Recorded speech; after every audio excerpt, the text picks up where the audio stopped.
notícia do dia agora no Cidade Alerta. Mais um caso com final trágico aqui no sul de Minas. Mais um casamento que termina de forma trágica.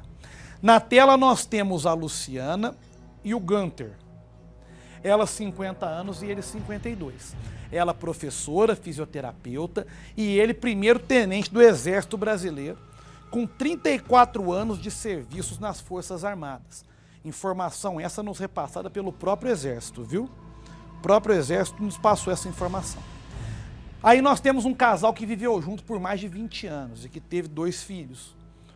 Um que hoje tem 18 anos e outro com 10. Durante algum tempo eu até acredito que esse relacionamento tenha sido tranquilo e harmonioso. Todo começo é maravilhoso. Mas os relatos que a nossa equipe apurou hoje de manhã dão conta de que nos últimos tempos a situação era bem diferente. O Gunter seria um homem extremamente violento, o que levou a Luciana a pedir o divórcio. O divórcio que é o direito dela, né? Se ela não se sente mais à vontade ao lado do companheiro, ela deve sim procurar o melhor para a vida dela. O problema é que assim como muitos homens que nós mostramos aqui, num programa policial, que é o Cidade Alerta, ele se sentiu no direito de não aceitar a decisão da mulher. Não aceitar e não respeitar, né? E aí teria passado a agir como se ela fosse propriedade dele. São aquelas perseguições, aquelas ameaças. E aí você imagina a cabeça dessa mulher, como é que deve ter ficado, né? Com 2 filhos morando em casa, tendo que aguentar o desaforo do marido, que é um militar, ou seja, ela sabia que ele tinha arma e tudo quanto é tipo, né? Que a qualquer momento poderia fazer uma besteira, fica aquele medo, fica aquele sentimento que geralmente a vítima tem de não atrapalhar a carreira. Poxa, é um militar, eu não posso colocar o nome dele numa polêmica dessas. Infelizmente ainda existem esses pensamentos. E isso é aterrorizante, aterrorizante. Tanto é que pelo que a Helena Lima apurou hoje de manhã, ela já tinha até confidenciado para algumas pessoas próximas que estava com medo dele. Essa mulher deve ter vivido um inferno nos últimos dias por causa da possessividade desse agora ex-marido. Até que na madrugada de hoje o pior aconteceu. Esse homem invadiu a casa onde a Luciana vivia com os filhos aqui em Eloy Mendes e pouco depois foi ouvido o barulho de tiro. Quando a polícia chegou na casa, encontrou a Luciana morta com um tiro na cabeça, em cima da cama. Uma tragédia. E o homem, que era um oficial respeitado, até pela patente que ocupa nas Forças Armadas, se torna do dia para a noite o principal suspeito de ter matado a própria esposa. Põe a reportagem no Cidade. O crime foi na casa da vítima, que fica nessa rua em Eloy Mendes, no sul de Minas. No local, familiares e vizinhos ainda estavam em choque. A professora e fisioterapeuta Luciana Sodré, de 50 anos, foi morta com um tiro na cabeça. O suspeito é o ex-marido dela, Gunter Moraes, de 52 anos, que é tenente do Exército. Foi o filho mais velho do casal que encontrou a mãe e pediu ajuda. Por volta de 3h30 da manhã, 3h30, 3h40, 3h50, a guarnição policial recebeu um chamado de vizinhos que ouviram barulhos, né, batendo no portão. Então a guarnição deslocou até o local e fez contato com o filho da vítima. Ele estava buscando ajuda, né? Chegando no local, a guarnição se deparou com a vítima deitado sobre a cama com um disparo de arma de fogo na cabeça. E então a Polícia Militar ela começou toda a diligência, né? Foi acionada a perícia, que foi até o local, fez o procedimento, foi acionado o socorro também, que tentou ainda reanimar a vítima, mas infelizmente ela veio a óbito. Ainda segundo a polícia, o crime tem motivação passional.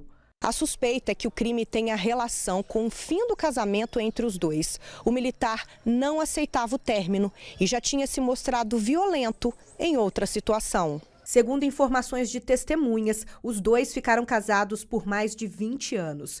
Mesmo após o término, Luciana teria tentado reatar, mas depois decidiu se separar definitivamente. Existe um contexto por trás, né, descoberto aí pelo trabalho da polícia, que é em relação ao ex-companheiro, que tiveram um divórcio, ele com a vítima, e a princípio ele não aceita o fim do término, e talvez essa seria uma motivação. Esse é um caminho que a polícia está seguindo também, né? Então ele é o principal suspeito. No momento ele está capturado, né? Mas a polícia ela segue trabalhando, buscando imagens e outras provas que levam até a autoria do crime, né? A confirmação da autoria. O suspeito foi preso em Três Corações, onde trabalha. Ele passou a morar na cidade desde que houve a separação há alguns meses. Com ele foi encontrada uma arma, mas a polícia apreendeu outras na casa onde a vítima foi morta. No local foi apreendido 6 armas de fogo, certo? E também lá na cidade de Três Corações, com o suspeito, foi apreendido outra arma de fogo. Então, no total, 7 armas de fogo foram apreendidas e serão encaminhadas para a Polícia Civil para perícia. Além do filho de 18 anos, o casal tem um menino de 10. As circunstâncias da morte ainda vão ser investigadas, mas de acordo com o relato de testemunhas, Luciana já havia dito que estava com medo. A informação dos conhecidos é que o suspeito já havia entrado na casa em outros momentos, porque tinha a chave do portão principal. Em uma dessas situações, a vítima foi surpreendida dentro do imóvel. Luciana fazia atendimentos como fisioterapeuta, mas também dava aulas para crianças do maternal nessa escola municipal. As aulas foram suspensas, mas alguns funcionários estiveram no local. As colegas de trabalho ainda estavam sem acreditar no que houve. Elas contam que Luciana era muito amorosa com as crianças e querida entre os funcionários. Hoje nós acordamos com essa triste notícia da nossa querida tia Lu, essa pessoa maravilhosa, sem palavras, para expressar quem é a tia Lu, sempre alegre, amiga de todos, companheira. A tia Lu nunca falou mal de ninguém. Não tem ninguém que fala assim, eu tenho alguma coisa contra a Luciana. Uma pessoa amada, carinhosa, sempre muito amiga, carinhosa com as crianças, um amor imenso, um cuidado imenso com as nossas crianças. E hoje nós temos que nos despedir dela. Infelizmente, hoje o dia amanheceu triste, porque a gente só tem coisas boas, só temos lembranças boas da tia Lu, né, Camila? Sim. Só temos coisas boas para lembrar dela. Nós entramos em contato com a Escola de Sargento das Armas de Três Corações, que informou por meio de nota que já tomou conhecimento do crime. A assessoria ainda esclareceu que o tenente serve à ESA há 34 anos. Além disso, acompanha as investigações da Polícia Civil para dar início aos procedimentos adequados.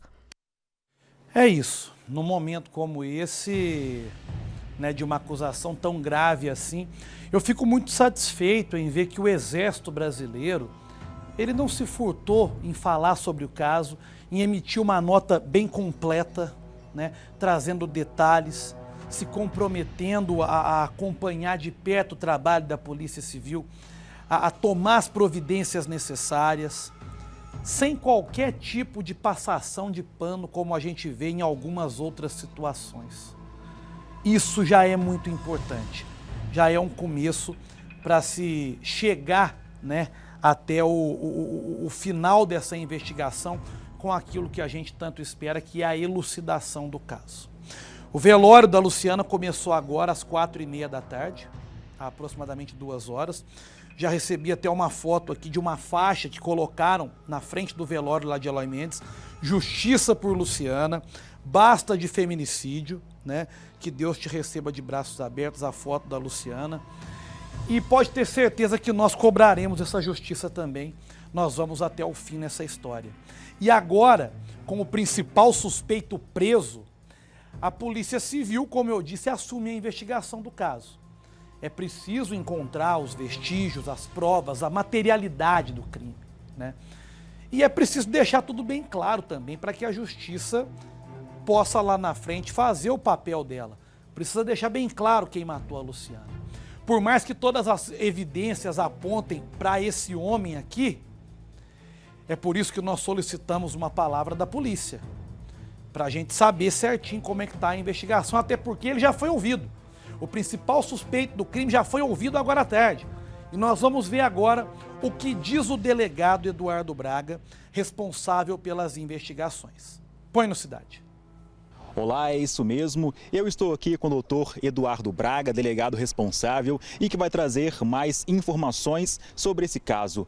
Doutor, como aí que está o andamento das investigações? Acionamos a perícia da Polícia Civil que compareceu no local.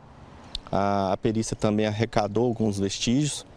E, de outra parte, a Polícia Militar também foi até a cidade de Três Corações, porque o suspeito poderia estar lá. Lá ele foi encontrado, ele já tinha tomado banho para se apresentar na ESA.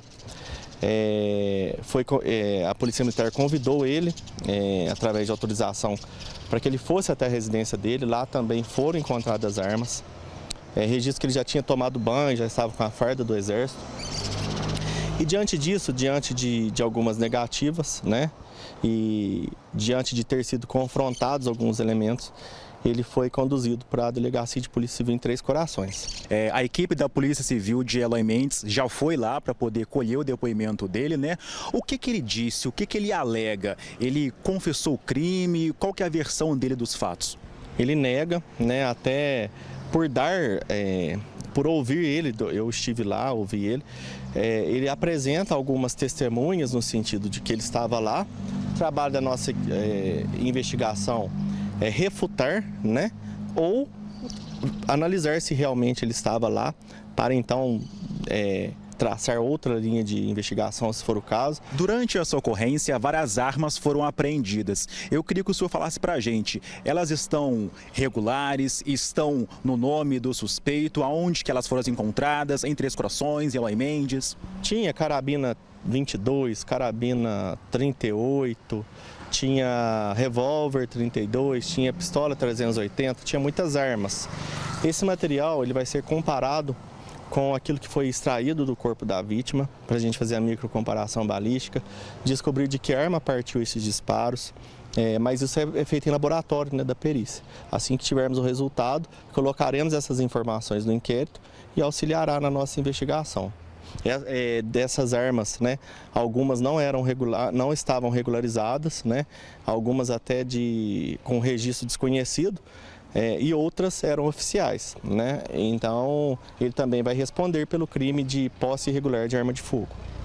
Sobre a motivação do crime, há um indício de que o crime seja passional, uma vez que os dois eram casados e chegou a informação de que o ex não aceitava o fim do relacionamento. Essa é uma linha de investigação que a Polícia Civil também trabalha, doutor? É a principal linha de investigação. Se concluirmos a autoria sendo do tenente, do suspeito, a linha é o crime passional, uma vez que eles estavam divorciados há poucos meses. Além do suspeito que está preso lá em Três Corações, alguma outra pessoa ou outras pessoas já foram ouvidas para poder contribuir com a investigação da Polícia Civil? Sim, o flagrante é um procedimento, um dos mais complexos dentro da investigação, né?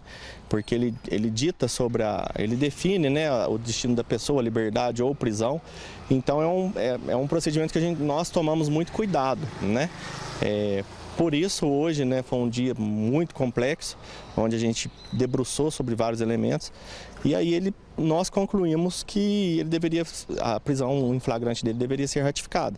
Agora o juiz analisa a prisão em flagrante e converte em preventiva ou relaxa a prisão dele, ou libera ele. Caso ele seja condenado, quanto tempo de prisão ele pode pegar e por qual crime que ele deve responder? A pena de 12 a 30 anos, o crime de feminicídio, pena de reclusão e também de posse irregular de arma de fogo. Eu acredito que nesses próximos meses, né, se tudo correr tudo bem, ele vai ser denunciado e encaminhado para a justiça. E vale lembrar, né, doutor, que mesmo com a prisão do suspeito, as investigações continuam, né, para poder elucidar esse caso, né? Sim, agora as investigações continuam, né, para a gente esgotar todos os meios de prova, porque futuramente ele vai a júri, provavelmente, aí vai ter o trabalho da defesa, enfim. E aí nós vamos tentar deixar amarrado para que seja um júri bem feito, né? E há um outro detalhe importante. Eu conversava com o doutor Eduardo Braga mais cedo e eu perguntei a ele, doutor, já havia algum registro por parte dessa vítima na polícia? Ela já havia denunciado esse cara em algum momento? E ele me informou que na semana passada ela chegou a procurar a polícia militar para levar informações, levar, né, denúncias do que ela vinha passando com ele. Certamente, questão de ameaças, como eu disse lá atrás, ela já havia confidenciado para pessoas próximas que estava com medo do ex-companheiro, mas isso foi levado para a PM uma única vez. Acabou que ela não levou a denúncia adiante. E infelizmente aconteceu o que aconteceu. Não cabe a nós julgar o fato dela não ter continuado com essa denúncia. Só quem convive sabe o que acontece num relacionamento abusivo. É muito difícil para a vítima tomar a atitude, a decisão de procurar o órgão de segurança para denunciar. Existem vários fatores que a impedem de fazer isso. E é só quem sofre que sabe, né? É a dependência emocional, é aquela questão de se conformar com algumas situações, de muitas vezes não querer prejudicar o outro lado da história, sendo que a vítima sempre é a mais prejudicada. Enfim, não cabe a nós julgar os motivos dela não ter levado essa denúncia adiante. O que nos cabe agora é cobrar a justiça. E esperamos que isso seja feito. Não desistiremos de cobrar justiça pela morte da professora Luciana.